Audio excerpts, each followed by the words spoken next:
हरिओम। जय श्री कृष्ण। राधे राधे। जय Yogeshwar. बंशीधरम तोत्रधरम UHF Namami is connected. मनोहरम मोहहरम च कृष्णम मालाधरम धर्मधुरंधरं च पार्थस्य सारथ्यकरं च देवम् कर्तव्यदीक्षां च समत्वशिक्षां ज्ञानस्य भिक्षां शरणागतिं च ददाति गीता करुणाद्रभूता कृष्णेन गीता जगतो हिताय। श्रीमद् भगवद गीता जी अध्याय 18 और श्लोक 46 भाग दूसरा। यतः प्रवृत्तिर्भूतानां येन सर्वमिदं ततं स्वकर्मणा तमभ्यर्च्य सिद्धिं विन्दति मानवः। जो परमेश्वर से सारे प्राणियों की उत्पत्ति होती है और जिससे सारा जगत व्याप्त है और परमेश्वर की अपनी स्वाभाविक कर्मों के द्वारा पूजा करके मनुष्य मात्र परम सिद्धि को प्राप्त होता है। माने भगवान की पूजा कीजिए, भगवान का अर्चन कीजिए, किसी को मदद कीजिए, किसी के काम में आइए, तो ये अपना जीवन परमात्मा की ओर राह दिखाने लग जाएगा। तो पूजन सामग्री परमात्मा की बन जाने की जरूरत है, सारी क्रियाएं। और जो हमें भक्त तो पहले से ही भगवान के सम्मुख होकर अपनी जात को भगवान को समर्पित कर ही देते हैं। तो कर्मयोगी अपने पास शरीर, इंद्रियां, मन आदि बुद्धि जो संसार का जड़ अंश है, उसको स्वार्थ, अभिमान और कामना का त्याग कर संसार की सेवा में लगा देते हैं। इससे अपनी मानी हुई चीजों के साथ आसक्ति छूट जाती है, उससे सर्वथा संबंध विच्छेद हो जाता है। जो स्वतः स्वाभाविक असंगता है तो वो प्रकट हो जाती है। भक्त अपने वर्णोचित स्वाभाविक कर्म और समय समय पर किए हुए पारमार्थिक कर्म, जप, ध्यान आदि द्वारा सकल संसार में व्याप्त परमात्मा का पूजन करते हैं। इन दोनों में भाव की भिन्नता होने से इतना ही अंतर है कि कर्मयोग की सारी क्रियाओं का प्रवाह सबको सुख पहुंचाने में लग जाता है। इसलिए क्रियाओं का वेग दूर होकर उसमें असंगता आ जाती है और भक्त की सारी क्रियाएं परमात्मा की पूजन सामग्री बन जाने से जड़ता से विमुख होकर भगवान के सम्मुख हो जाते हैं और प्रेम बढ़ जाता है। भक्त तो पहले से ही भगवान के सम्मुख होकर अपनी जात को भगवान को अर्पित कर देते हैं और स्वयं अनन्यतापूर्वक भगवान को समर्पित हो जाने से खाना पीना, काम धंधा, लौकिक जप, ध्यान, सत्संग आदि पारमार्थिक क्रियाएं भगवान को अर्पण हो जाती हैं। उनके लौकिक पारमार्थिक क्रियाओं में केवल बाहर से भेद दिखाई देता है, परंतु वास्तव में कोई भेद नहीं रहता। कर्मयोगी और ज्ञान योगी ये दोनों अंत में एक हो जाते हैं। जैसे कि कर्मयोगी कर्मयोग द्वारा जड़ता का त्याग करते हैं, अर्थात सेवा द्वारा उनकी सारी क्रियाएं संसार को अर्पण हो जाती है और स्वयं असंग हो जाते हैं। और ज्ञान योगी विचार के द्वारा जड़ता का त्याग करते हैं, अर्थात विचार द्वारा ही सारी क्रियाएं प्रकृति को अर्पण हो जाती है और स्वयं असंग हो जाता है। तात्पर्य यही हुआ कि दोनों को अर्पण करने के प्रकार में अंतर है, परंतु असंगता में दोनों एक हो जाते हैं। ऐसे तो संसार में असंग होना, कर्मयोग, ज्ञान और भक्ति योग, तीनों योगों को साधकों के लिए आवश्यकता है। असंग होना जरूरी है। तो गीता जी में संगम त्यक्त्वा धनंजय, पदों से कर्मयोगी मुक्त संग समाचर, पद ज्ञान योग से संग सुवर्जित, पद से भक्ति योगी संग्रहित होने की बात कही गई है। तीनों जगह ये सिखाया गया कि ऐसे करो तभी आपका मंगल हो पाएगा, उसके बिना मंगल शक्य नहीं है। तो प्रकृति को अर्पण हो जाए, असंग हो जाए, प्रकृति के हो जाए, खुद का कुछ है ही नहीं, तो प्रकृति को और असंग हो जाए, तो असंगता में कर्मयोगी, ज्ञान योगी और स्वतंत्र हो जाते हैं। उनके लिए किंचित मात्र भी कर्मों का बंधन नहीं रहता है। केवल कर्तव्य पालन के लिए ही कर्तव्य कर्म करने से कर्मयोगी के सारे कर्म लीन हो जाते हैं। अब देखिए चौथे अध्याय के 23वें श्लोक में भगवान ये कह रहे हैं कि कैसे असंग हो जाता है। इसका यहाँ उदाहरण भगवान कहते हैं, गतसंगस्य मुक्तस्य ज्ञानावस्थितचेतसः यज्ञायाचरतः कर्म समग्रम प्रबलीयते। जिनकी आसक्ति सर्वथा नष्ट हो चुकी है, जो मुक्त हो गया है, जिनकी बुद्धि स्वरूप के ज्ञान में स्थित है, ऐसे केवल यज्ञ के लिए कर्म करना और मनुष्य के समस्त कर्म नष्ट हो जाते हैं। और ज्ञान रूपी अग्नि से ज्ञान योगी के सारे कर्म भस्म हो जाते हैं। तो इसी अध्याय के 37वें श्लोक में भगवान ये कह रहे हैं, भस्मसात् कुरुते अर्जुन यथै गांसि समिग्धोऽग्निर् भस्मसात् कुरुते अर्जुन ज्ञानाग्निः कर्माणि भस्मसात् कुरुते। तथा हे अर्जुन, जिस तरह बढ़ता अग्नि माने जलता हुआ अग्नि ईंधनों को सर्वथा भस्म कर देता है, वैसे ज्ञान रूपी अग्नि समग्र कर्मों को सर्वथा भस्म कर देते हैं। तो ज्ञान रूपी अग्नि से ज्ञान योगी सारे कर्म भस्म हो जाता है, परंतु स्वतंत्रता में उनको संतोष नहीं होता है, अर्थात स्वतंत्रता से उनकी उपरति हो जाती है, तो उसमें भगवत कृपा से प्रेम प्रकट हो जाता है।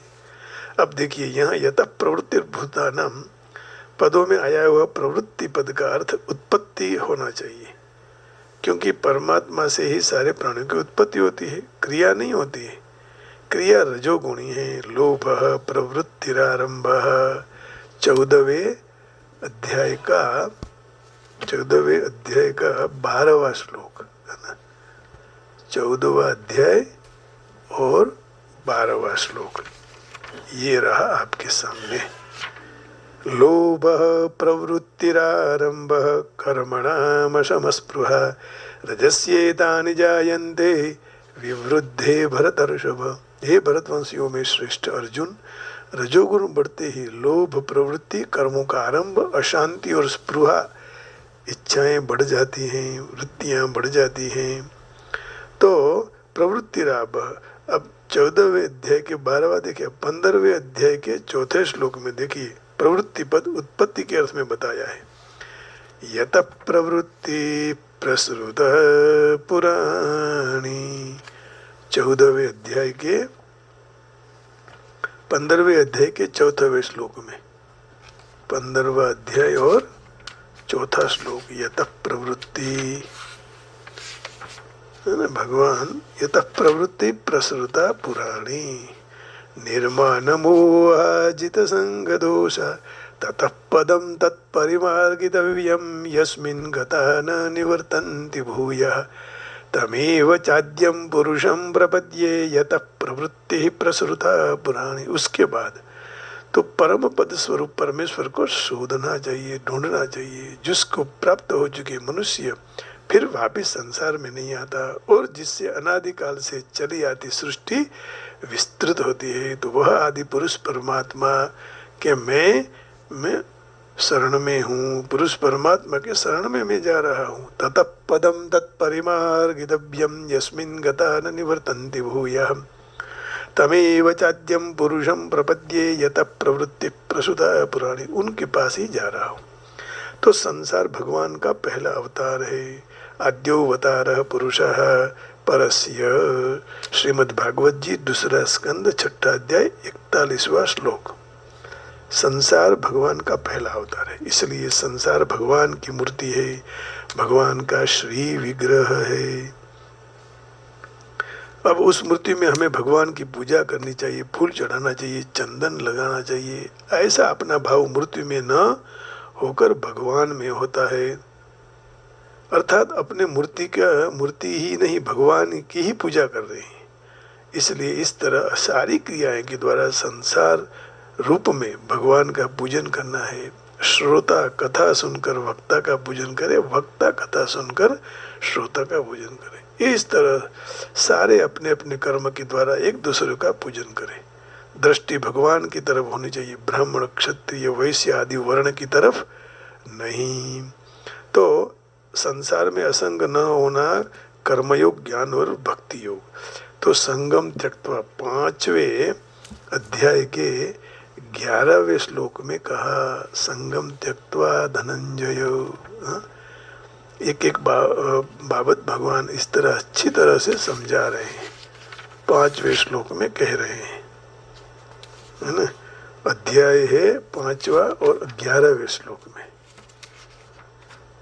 5वां अध्याय 11वां श्लोक। कायेन मनसा बुद्ध्या केवलैः इंद्रियैरपि योगिनः कर्म कुर्वन्ति संगम त्यक्त्वा आत्मशुद्धये। कर्मयोगी आसक्ति को छोड़कर केवल ममत्व भाव रखे बिना इंद्रिय, शरीर, मन और बुद्धि के द्वारा अंतःकरण की शुद्धि के लिए कर्म करना चाहिए। अब 18 अध्याय का 26वां श्लोक,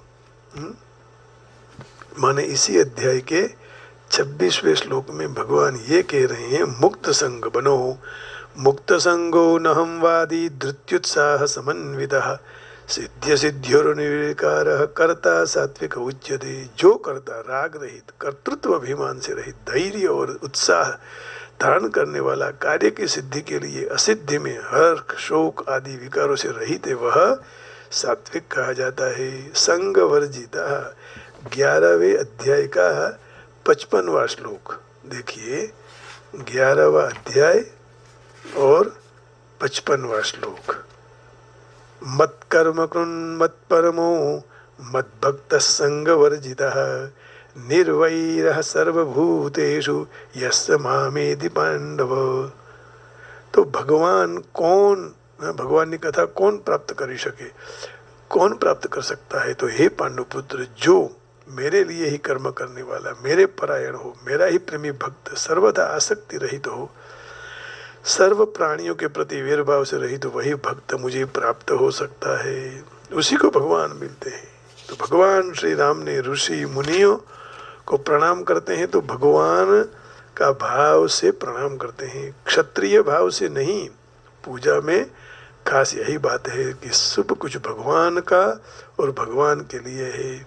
जैसे गंगा जल से गंगा जी का पूजन करते हैं, उसी तरह भगवान की ही वस्तुओं से भगवान की पूजा करनी चाहिए। वास्तव में समग्र क्रियाएं भगवान का ही पूजन है। हमें तो मात्र अपनी भूल सुधारनी है। भगवान की ही वस्तु भगवान को अर्पण करने से अपनी स्वार्थ बुद्धि, भोग बुद्धि और फलेच्छा चली जाती, और उसका सामर्थ्य भी भगवान का मानने से कर्तृत्व भाव चला जाता है और भगवत प्राप्ति का अनुभव होता है। वास्तव में भगवत भाव से संसार की पूजा मूर्ति पूजा से भी ज्यादा कीमती है, मूल्यवान है, क्योंकि मूर्ति पूजन करने से मूर्ति प्रसन्न होती है ऐसा दिखाई नहीं देता है, परंतु प्राणियों की सेवा करने से वे प्रत्यक्ष सुखी होते हैं। इसलिए हम मूर्ति की पूजा करते हैं, लेकिन जो भगवान ने मानव रूपी मूर्ति बनाई उसकी पूजा करने में हम कमी रख देते हैं।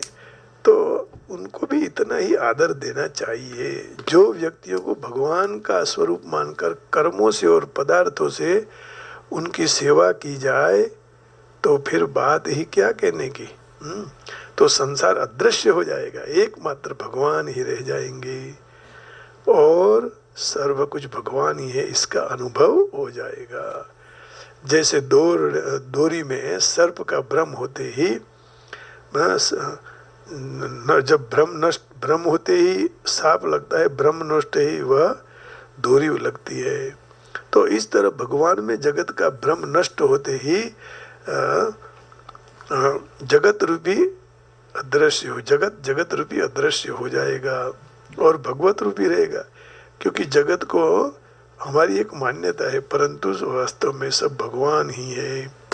भागवत जी कहते हैं, नरेश्व भीक्षणम मद्भावम पुंसो भावयतो चिरात् स्पर्धा सूय तिरस्कारा साहंकारा वियंती।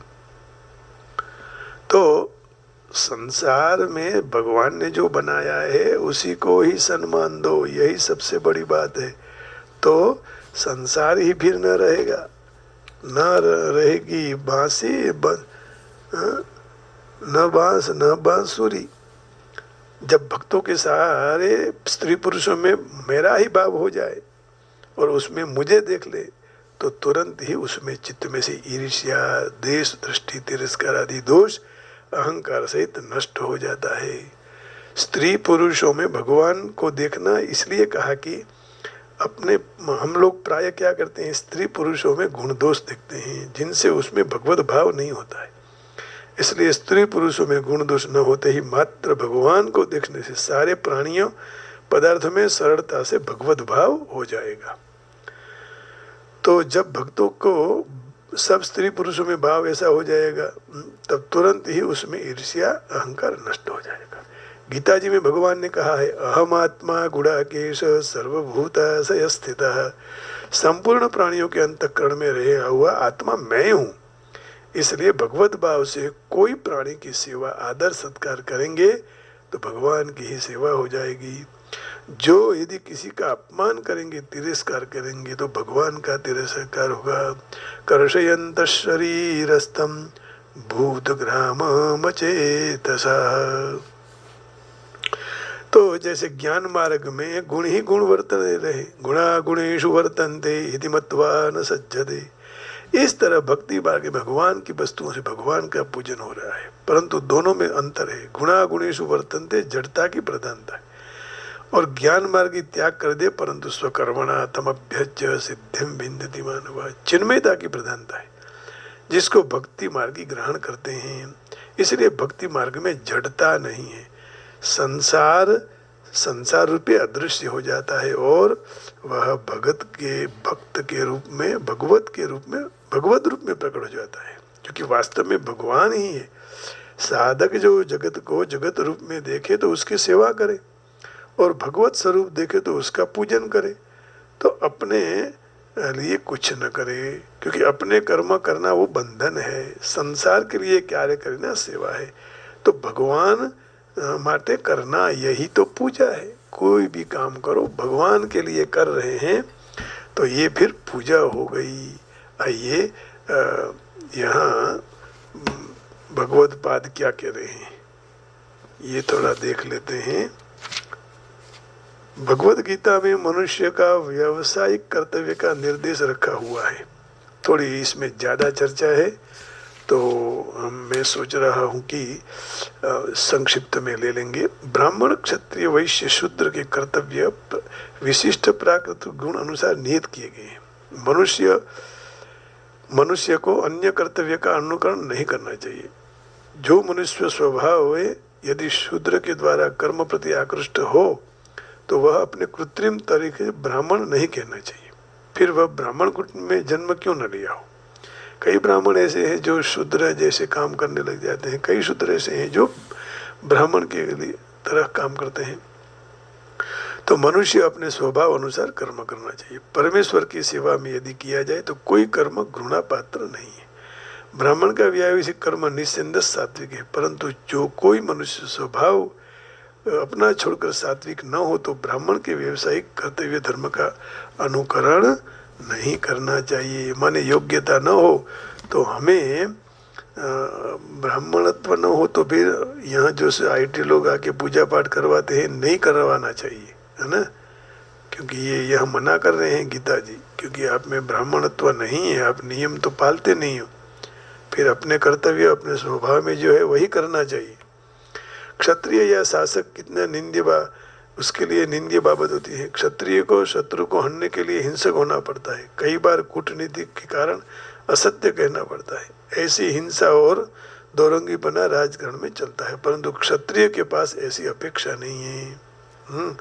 और उनको तो अपना व्यावसायिक कर्तव्य छोड़कर ब्राह्मण के कर्तव्य करना चाहिए। माने क्षत्रिय करे और ब्राह्मण अपना कर्म करे। मनुष्य परमेश्वर को प्रसन्न करने के लिए कर्म करना चाहिए। उदाहरण, जैसे अर्जुन क्षत्रिय था, विपक्ष के साथ युद्ध करने की आनाकानी करता रहता, परंतु ऐसा युद्ध पूर्ण पुरुषोत्तम परमेश्वर कृष्ण की प्रीति करना चाहिए। पतन के भय रखने की जरूरत नहीं है, प्रीति के लिए करना चाहिए। व्यापार क्षेत्र में भी यदि व्यापार में नुकसान कई बार आना तो झूठ बोलते हैं, यदि ऐसा न करे तो नफो नहीं होगा। कई बार व्यापारी ग्राहक को कहते भाई तुम्हारे पास से मैं बिल्कुल नफा नहीं लेता हूँ, परंतु ये जानना चाहिए कि न खबर कोई पोताना अपना अस्तित्व क्या टिका सकेगा। जो व्यापारी कहता या नहीं कहता करता, लेकिन असत्य तो गणना ही चाहिए। परंतु व्यापारी ऐसा नहीं सोचना चाहिए कि वो स्वयं व्यापार कर रहा है, उसमें उसको असत्य बोलना अनिवार्य है, ऐसा वो समझता है। तो इसलिए उसको व्यवसाय छोड़कर ब्राह्मण की वृत्ति ग्रहण कर रही है। फिर ऐसा व्यापार नहीं करना चाहिए झूठ बोलकर। ऐसा यहाँ नहीं कहा जा रहा है। मनुष्य भले क्षत्रिय हो, वैश्य हो, शूद्र हो, तो अपने कार्य के द्वारा परमेश्वर की सेवा करता हो तो उसका वर्ण विशेष कोई तकलीफ नहीं है। विभिन्न प्रकार के यज्ञ करने वाले ब्राह्मणों को भी यहाँ कई बार पशुवध करना पड़ता है, क्योंकि उस विधि में कोई वक्त पशु बलि देनी पड़ती है। उसी तरह अपने व्यवसाय में पिरा हुआ क्षत्रिय यदि किसी को मार दे, शत्रु को हण दे, तो पाप नहीं लगता है। तीसरे अध्याय में यह स्पष्ट कहा है कि विस्तार पूर्वक कहा है कि मनुष्य यज्ञ के लिए अथवा विष्णु भगवान के लिए काम करना चाहिए। अंगत इंद्रिय तृप्ति के लिए किया हुआ कार्य बंधन कारक होता है। इसका अर्थ ये हुआ कि ईश्वर के लिए कर सकते हैं, हित के लिए, समाज हित के लिए, लोक हित के लिए। तात्पर्य यही हुआ कि हरेक मनुष्य स्व उपार्जित विशिष्ट गुण के मुजब कार्य में प्रवृत्त होना चाहिए और परमेश्वर की सेवा करना के लिए कार्य करने का निश्चय होना चाहिए। मुजाबित। तो इस तरह यहाँ इसका भाव अर्पण किया। बहुत अच्छा इन्होंने अर्थ निकाला।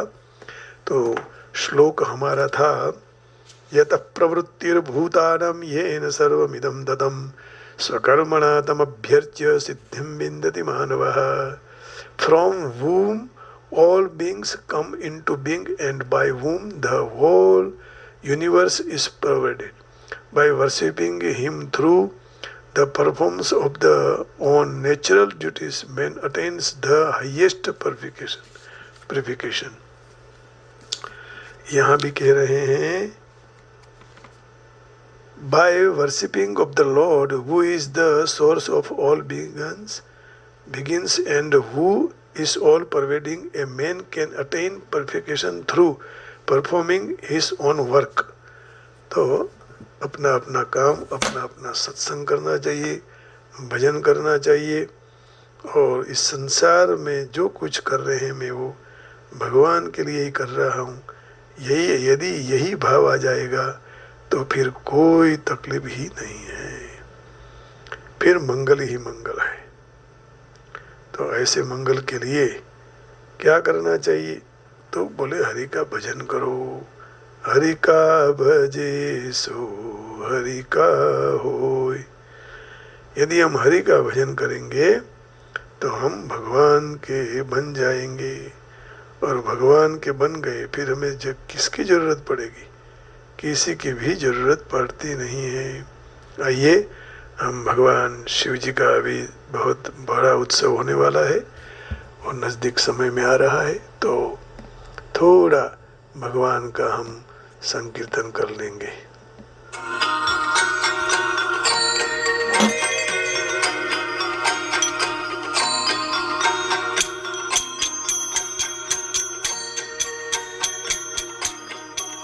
शंभो चरणे पड़ी मांगू घड़ी घड़ी, कष्ट कापो दया करी शिव दर्शन आपो। शंभो शरणे पड़ी मांगू घड़ी घड़ी, कष्ट कापो दया करी शिव दर्शन आपो। दया करी शिव दर्शन आपो। नमः शिवाय, नमः शिवाय, नमः शिवाय, नमः शिवाय। तामे भक्तो ना दुख હરનારા શુભ સૌનો સદા કરનારા તમે ભક્તોના દુઃખ હરનારા શુભ સૌનો સદા કરનારા મંદમતી તારી અકળ ગતિ કષ્ટ તાપો દયા કરી શિવ દર્શન આપો શંભુ શરણે પડી માંગુ ઘડીએ ઘડી કષ્ટ કાપો દયા કરી શિવ દર્શન આપો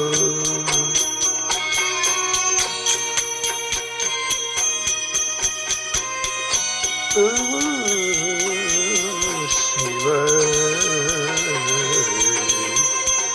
નમઃ શિવ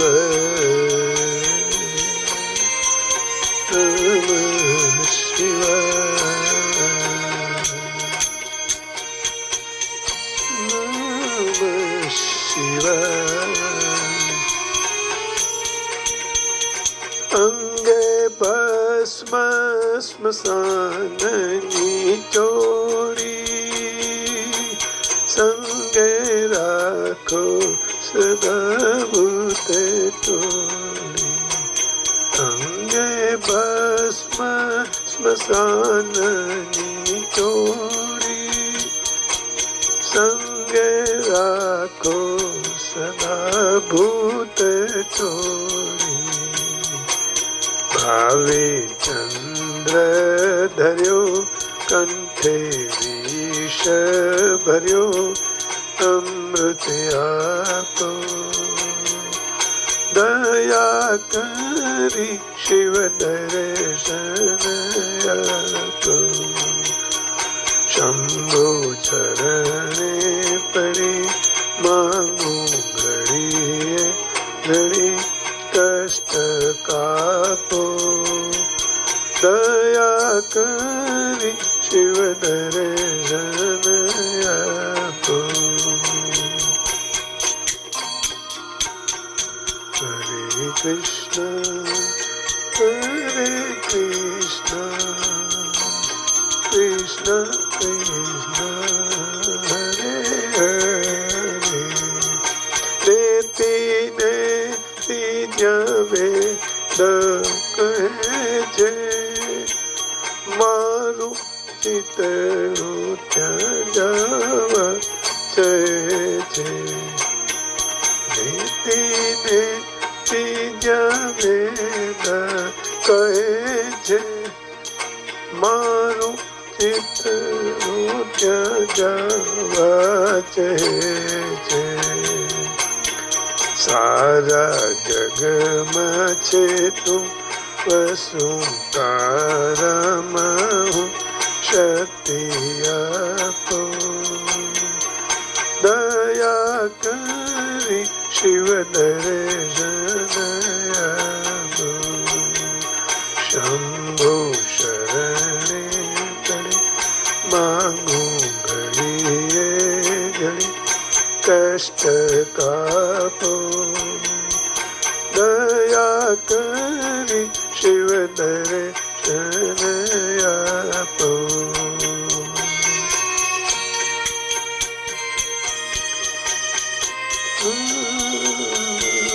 હરિ બોલ હરિ બોલ હરિ બોલ હરિ બોલ હરિ બોલ હરિ બોલ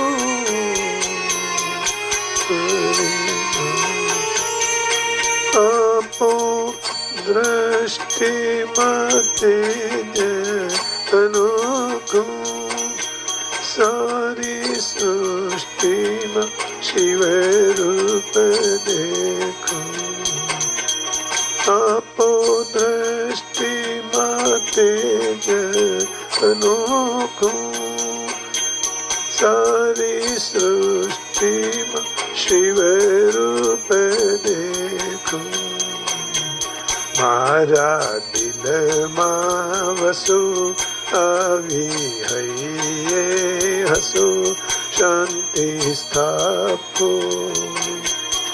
दया करी शिव दर्शन आपो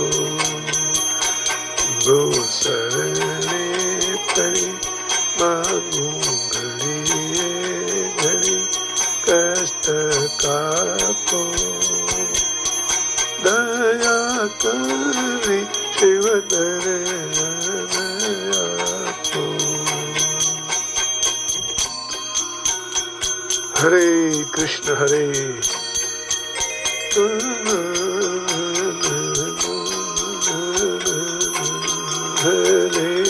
कृष्ण।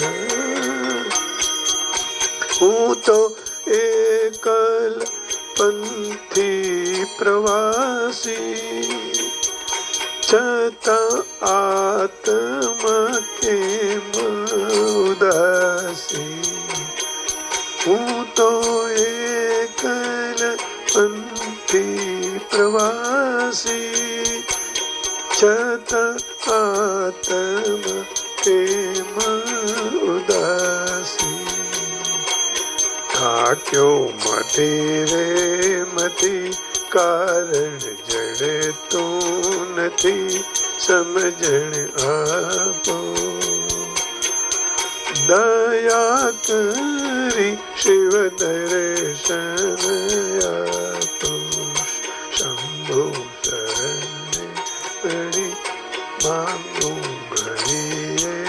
घड़ी कष्ट तापो दया करी शिव दर्शन आपो। बस भगवान शिव जी को प्रार्थना करेंगे, हे प्रभु हमारा आप सबका मंगल हो। आप सबके हृदय में बैठे हुए भगवान शिव जी को प्रणाम करके वाणी को विराम देता हूँ। जय श्री कृष्ण, हरिओम, राधे राधे, जय योगेश्वर, गोविंदा गोविंदा, जय गिरनारी, ओम नमः शिवाय, बरसाने वाले की जय, जय श्री राम, जय राम जी की, हरिओम हरिओम, ओम ओम ओम नमः शिवाय।